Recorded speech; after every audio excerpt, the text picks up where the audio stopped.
Biden administration needs to take the handcuffs off our energy producers. We can produce a lot more oil and gas. We do it with the best environmental stewardship in the world.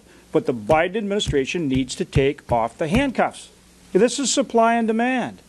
Look, less than 2 years ago, we were producing about 13 million barrels a day. Now we're down to about 11.5 million barrels a day. That's less supply because of the Biden administration's energy policies. My state alone, North Dakota, we were producing 1.5 million barrels a day. We're down to 1.1 million barrels a day. It's because of the energy policy of the Biden administration. You can't bring a restrictive energy policy that reduces supply and expect to get some relief in terms of prices at the pump or the availability of energy in this country, or even our ability to help our friends and allies in Europe as we're trying to help Ukraine as they face this horrible invasion by Russia. This makes no sense. How can the Biden administration tell the people of America they're trying to solve the problem when they are the problem?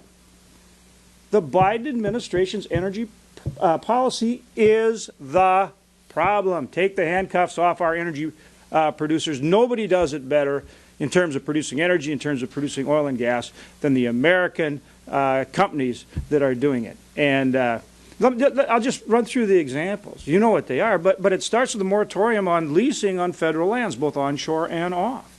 And then the Biden administration says, oh, well, no, they have these leases. Well, sure, but if you hold the lease up with regulation and court challenges, they can't produce them, can they?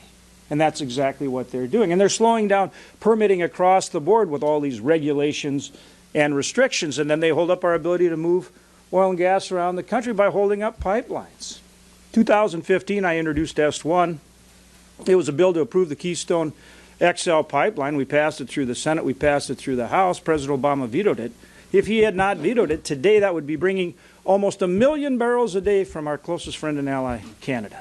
That's 830,000 barrels a day we don't have because of that energy policy. It's that simple, and they continue to do it. They're blocking our ability to move natural. We have stranded natural gas in our state, maybe in Oklahoma and these other states too. We can't get our gas to market because we can't get the permits for the gathering systems and the pipelines to move the product to market, let alone getting it to our allies. And we need LNG facilities to get it to our European allies so we can continue to cut off the Russian war machine. The way you cut off the Russian war machine is you cut off their ability to sell energy. And when they can't sell energy to Europe because we're providing it, then the Russian military has no funds. And when we cut off their funds, we shut down their economy. That's how we cripple their military and help our friends and allies in Europe and help Ukraine. It's as simple as that. This is not a complicated thing.